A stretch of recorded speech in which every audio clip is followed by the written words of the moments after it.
Hi guys, so I recently hit 2,000 subscribers, so I really wanted to do another Q&A. I think the last Q&A that I did was when I hit 1,000 subscribers, which is literally months and months ago. So I asked you guys on Instagram to ask me some questions. I'm just gonna go through those in this video. My iCloud storage has been full for literally like months and months. I'm confused how it still allows me to take pictures. It constantly tells me like your iCloud storage is full, but I'm like, I'm still taking pictures and it's not doing anything. Okay, so the first question is from Nazanin. She asked, how do you study and any good resources do you suggest? I'm in first year of med school and it's so tough. So I've made a video like months and months, like if not a year ago now, about like good resources. I still, even though it's a year ago, I still think I've got like a bunch of good resources in that video. In first and second year, I think the best thing that you can do is use either Anki or Quizlet. On Anki, there's a bunch of like shared decks where other people have shared their own like flashcards that they've already made, and it's even better if you can find someone from your medical school and just like copy their flashcards. Some medical schools do this, some don't, but you can like, some people have like a medic mum or a medic dad. If you do have that, definitely ask them if you can like borrow their flashcards, borrow their notes. But in first and second year, a lot of your revision is just like either doing flashcards or doing practice questions. Practice questions are so hard to find, but when I finished my second year, I made like a massive Notion page of all the different questions and like links to stuff and like just different like websites with different practice questions, because I know it's so hard to find. So I've made like a massive Notion page. I'll link it down below because it's like a public page, anyone can get access to it, and I highly recommend that. It's obviously based on like the Newcastle program because I'm at Newcastle, but I think as long as you have an idea of what topics you're going to learn about in the next few weeks or like in the upcoming semester, yeah, you can use that page to help you like practice some questions on different topics and stuff. And also with Quizlet, my year group has like a shared Quizlet page, so like people like chip in different like Quizlet decks and stuff. I don't really contribute to it, but like it's really good to see like what other people have put in, and I find that really helpful. I don't know if other medical schools have a similar thing where you all have a shared Quizlet page, but have a look and find out, because you might actually have one and you just don't know about it. It's so hard being like a first year because no one tells you like how to properly revise at uni, but you just kind of have to like learn the hard way. It's so sad. I'd say ask your medic parents for their help and tips and their notes and flashcards, and then like, yeah, try and have a look at some of the practice questions that I've linked below. Okay, another question I got from Junaid was, what's the best and worst thing about doing YouTube? That is such a good question. I'll start off with the good. One of the like my favorite things ever to do is just like reply to all your comments and like all the DMs I get, or like the nice messages that I get. That literally makes my day.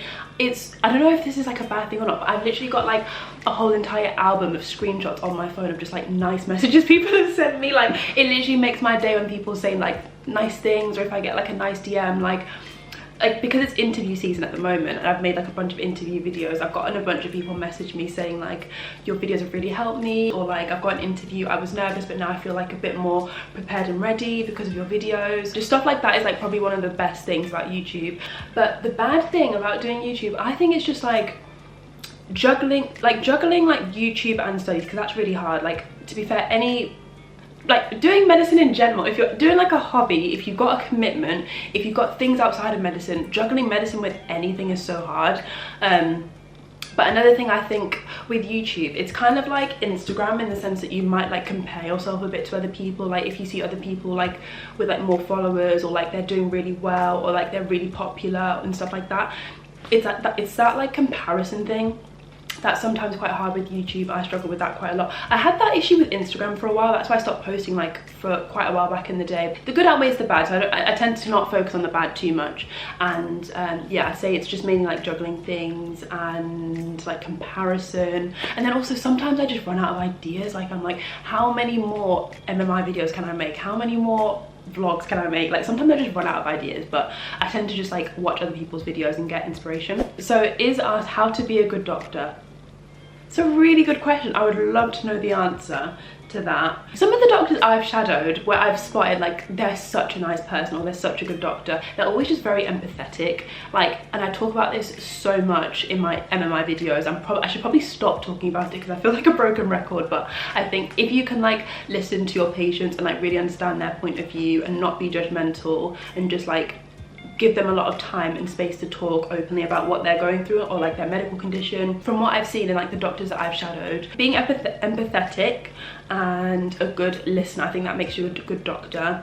And also just like knowing when you like don't know the answer, because I shadow a lot of junior doctors and it's so common where they're like, they just don't know the answers to things, or like they don't know what to do, what treatment is needed. There's a time and a place to like fake it till you make it, and then there's a time and a place to like, actually I just don't know the answer, let me go speak to my senior, let me go like look it up in the BNF. Like I think knowing when you do and don't know the answers to things is quite important as well. Oh, I like this one. What are you most grateful for? That's such a good question. What am I most grateful for? Do you know what, so many things. I think when I started like practicing gratitude properly, like I'm sure you guys would have heard of Fave. I watch a lot of her videos. She talks about, and on her Instagram as well, she talks about gratitude a lot. When I properly started like journaling about what I'm grateful for, I honestly felt so much better. It's such a good habit to have. I can't think of like a number one like thing that I'm sure there's loads. Like this morning I was like, I'm just so grateful to have a car. I know that's like superficial, but honestly like it gives you so much independence if you just need to quickly go to the shops, or like I sell a lot of stuff on Depop, so I can just quickly like drive to the post office like whenever I need to. I don't need to wait for the bus and stuff. Having a camera, honestly, I wish I got a camera sooner. The quality on this is so good. Like I'm just so grateful for a camera. It's so bad, it's always superficial things, like it's always like material things. Yeah, I should probably be a bit more grateful for like the more like family and friends. So many things. Even things I take for granted, like the fact that I'm a medical student now, like this was literally what I was wanting so badly in sixth form. Like I take it for granted now, but I need to be grateful. Like I'm so grateful to be a medical student. Like halfway through my degree, I'm literally like I've done as much as I have yet to go. So yeah, so much to be grateful for. I'm grateful for candles. I'm obsessed with candles. Grateful for my little plant there. There's so many things to be grateful for. I can't think of like a number one thing. Oh, I love this one. So my friend Emily asked, if you could go back to first year, would you do anything different? You know, people always say like, oh, if I could go back and change things, no I wouldn't, because it would be different. I kind of see that, like if I change how I was in first year, like would I be where I am now? But I think I definitely would go back. If I could go back and change anything, it would just be to like go out more. Like I was just that person that was constantly in my room. Like I was not going out. I went out like 3 times in Freshers Week. Like I did not go out much, and I don't know why. Like why was I just studying like in my room all the time? Yeah, I think that would be the biggest thing. Maybe like go out more, like try not to be as shy. Like it's hard to like not be shy, but like just go out more, put myself out there a bit more, like speak to more people. And that's always like my biggest tip to like people who are going to uni as well. Like whenever I speak to like first years and stuff, I'm always like, go out as much as you can, like as much as you want to. You like don't force yourself, but like definitely put yourself out there, because you just want to make the most of it. That's when people are most social, so definitely like go out as much as you can during that time. Do you have any New Year's resolutions for 2022? I probably do. So I'm planning on, I'm sure Ali Abdaal, every year he makes like a end of year goals video or like annual year review video. I'll probably watch that, and then that'll like motivate me to come up with some goals. I want to get more into like meditating and stuff, because whenever I do it, it helps me so much, and then I end up like, oh, I'm not going to do it anymore because I'm fine, and I feel better and I feel less anxious, and then I end up getting more anxious again because I'm not doing it, and then I like, do you know what I mean? It's like a up and down. I need to just stick to meditating all the time. So that's a resolution. I think I'll try and start now. I won't wait till 2022 to start that. Also, how is it 2022, by the way? That's actually mad. Like I remember thinking like back in 2015, like 2020 sounds like the future, because it literally does. Like 2020 sounds like something like, I know it's behind us, but like I remember for so long thinking 2020 is like the future, and now we're in 2022. I can't believe it. Oh wait, do you know what? I think maybe like be more like organized with my YouTube. Like with uni and like studies and revision, I'm so organized. I'm always like on top of things. But with YouTube, like this video is going out the same day. Like I've not planned a video, and I've had to like it's Sunday morning, I'm like, let me quickly get ready, make a video, edit it in the afternoon, upload it on the night. Like I need to be a bit more organized and have videos planned, ready like a week in advance. I think that's going to be my resolution, to be a bit more prepared and organized with my YouTube videos. Do you have any big events planned for 2022? Any big events planned? I'd love to go on holiday over the summer. I've not planned anything yet, especially with like the new variant and like the cases going up, I don't know if I'll plan anything until close to the time. I mean, for my birthday, I have a little trip planned. I originally had a trip abroad, like booked, ready, hotels, everything, flights, but then the country has now said like no one's allowed to come in, so we've had to scrap that, which is fine. But instead we're going to be doing another little trip in the UK, so I'm excited to vlog that. But yeah, I'll talk about it more in the upcoming video. But yeah, I'm quite boring, nothing exciting planned really for 2022. I've got a halfway ball that's going to be in early 2022. I don't know when, like January, February, like early 2022, but I'm really excited for that. I've got my dress ready. I tried it on this morning. It fits nicely, which is good. There's also room as well because it's like one of those like corset dresses, so I was like, am I going to be able to eat? Because you have a meal when you go to these like formal events, but yeah, it fits nicely, it's comfy. So yeah, I'm really excited for that. Do you have any tips on budgeting? Any ideas on how to save as a student? That's a good one. That's a really good one. Especially, do you know what, as a first year, I didn't really know how to budget properly. There's lots of stuff out there, but I feel like sometimes if you're like 18, like if you're so fresh at uni, like it's hard to like know how to budget properly, and you've been given, I don't know why they give you 3 months worth of money all at once. Like that never makes sense to me. Anyway, my best tip for budgeting would be definitely to give yourself, so they give you like 3 months worth of money, which is just ridiculous, but give yourself like a week at a time, or give yourself like a month at a time. I think it's best, and what I've done it since first year, I still do it now. I have 2 separate accounts, so like the money will go into one account and then I'll move it on. I now do it monthly because I feel like monthly works better for me, but weekly might work better for you. Just move it on like a regular basis to like your account that you'll actually spend, and like you'll go to the shops and spend your money from. I think having 2 separate accounts works so that you're not seeing that massive amount of money and then you're tempted to spend it, and then you're also just, you can see like, you know, £100 for the week or £70 for the week, whatever it is for you, and you can just spend that as you need it. And yeah, I think another good tip as well, like if you're doing a food shop, try and have like a limit in mind. Like I don't want to spend more than £30 or £25.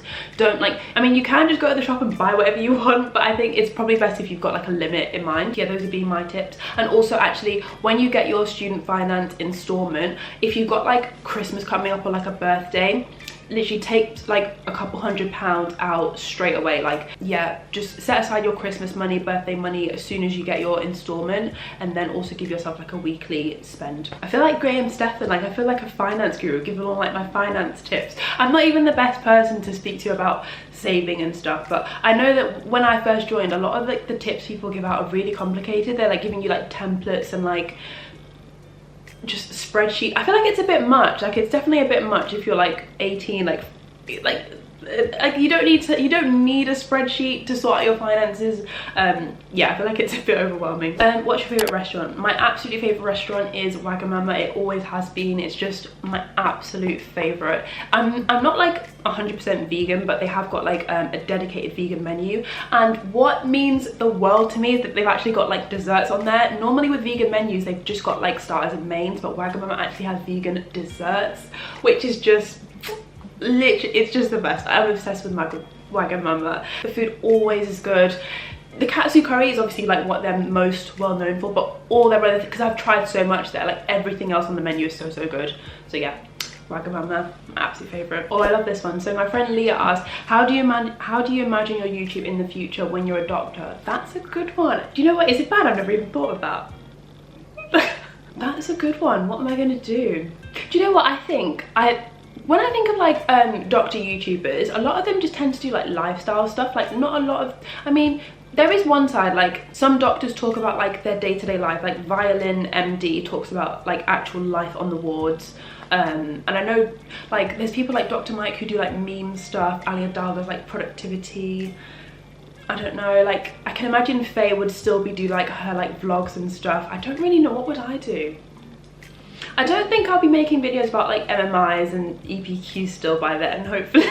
I think what I'll probably do is just do more like vlogs, lifestyle, like day in the life, week in the life. But I don't want it to be like fully focused on like just medicine, do you know what I mean? Like I definitely have a life outside of that, so I want to talk about that as well. I don't know, that's so, how have I not even thought of that? Thank you, Leah, for asking me, because now I actually have to think about that properly. Leah also asked, what's your favorite part of YouTube so far? Yeah, besides what I mentioned earlier about like the comments and stuff, probably like maybe like meeting up with people. I met up with a couple of people. It's difficult with COVID, but like I've spoken to some people just like over the phone or on Zoom, and I've met some people like in person, so that's always really nice.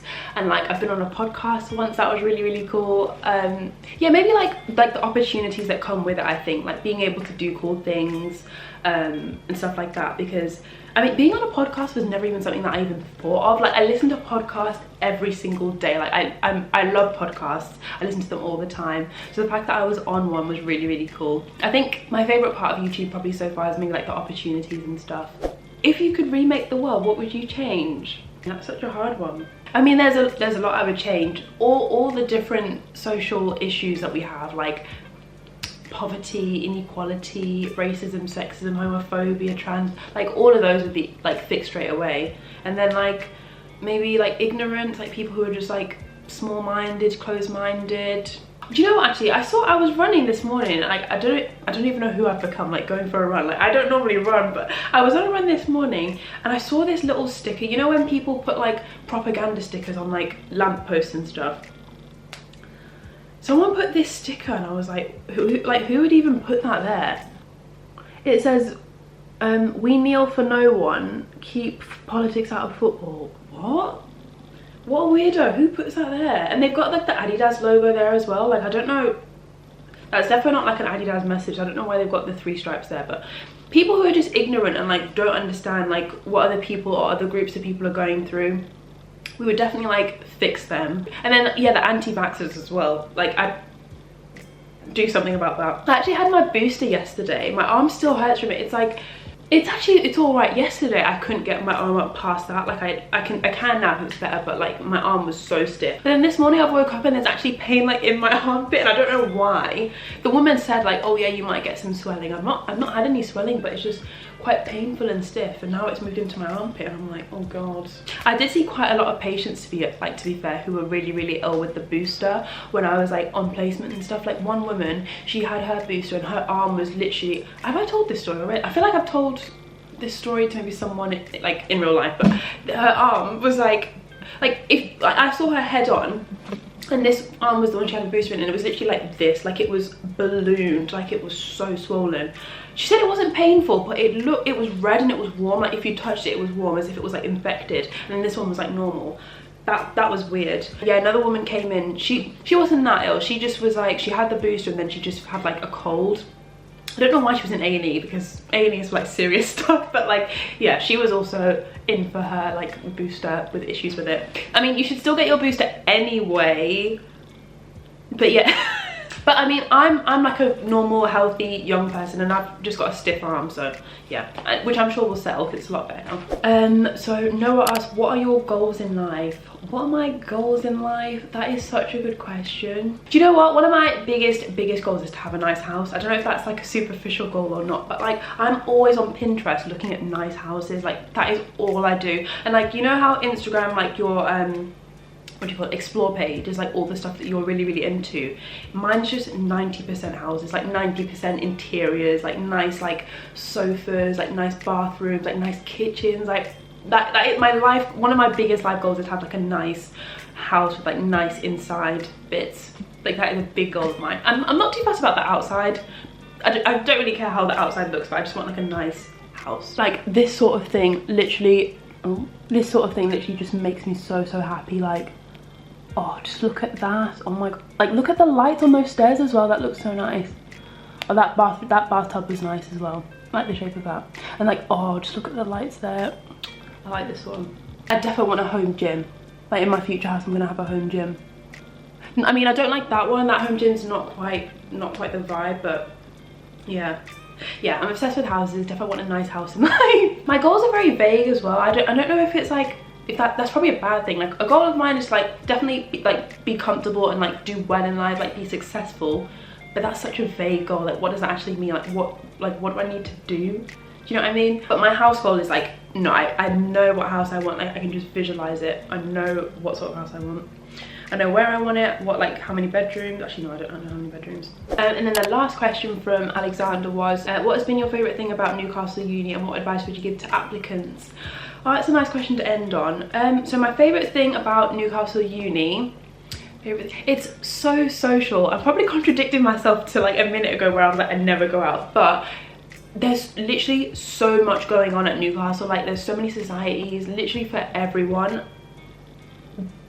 There's so much going on. I just made the mistake of like not going out that much. Another thing I love is like it's like quite a big city as well. There are bigger cities out there like London and Birmingham, but I think it's still quite big in comparison to like, it's bigger than some other places, if you know what I mean. The med school is really, really big, which I like. I wanted somewhere that's like I just wanted like a big city. Like I wanted somewhere big. I'm contradicting myself so much. I wanted somewhere big, but then I just sat in my room. Anyway, yeah, it's a big city. There's a lot of people in our year group. There's like 300, like maybe 200, 300, like a lot of people in our year group. So there's so many people there's so many different people to meet. Like I still to this day meet new people on my course in my same year group. Like there's people in my year group that I've still not seen or spoke to ever. That's how many people there are. It's a really friendly city as well. Like you could honestly go up to a stranger and ask them for help or ask them for directions, whereas in London people are a bit more like harsh. Like people are a bit more like, I don't know, they're a bit more savage there. But in Newcastle people are so nice. In the north in general, I think people are just nice.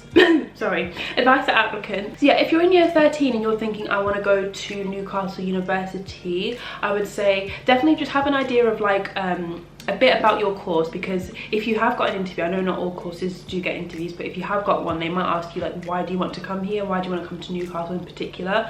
And they might ask you about like what you like about the actual course. So definitely if you're going to do psychology, law, medicine at Newcastle, just learn a bit about the course and like what the style of course is actually like, just so you're prepared for your interview. Just yeah, try and have like as many like extracurriculars, like skills, qualities, like try and like in your personal statement. I know that's been and gone now. Actually no, I think yeah, personal statement ends in January, halfway through January I think. So yeah, if you've got that coming up and you still haven't done your personal statement fully yet, I'd say try and just have a think of all the different extracurricular sports clubs, things that you've done in the past. Universities want to know that you're like a well-rounded person. Yes, you've got like good grades or whatever, but like they want to know you've got other things that's like really important to study at uni.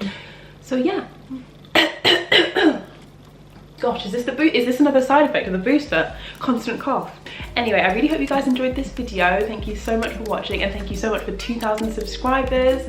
I know I did a giveaway at 1,000, but I think my next one will probably be at 5,000, because I know, you know, I don't know, like I think the next one will be at 5,000. But thank you so much for watching, and I hope you have a great day, and yeah, bye.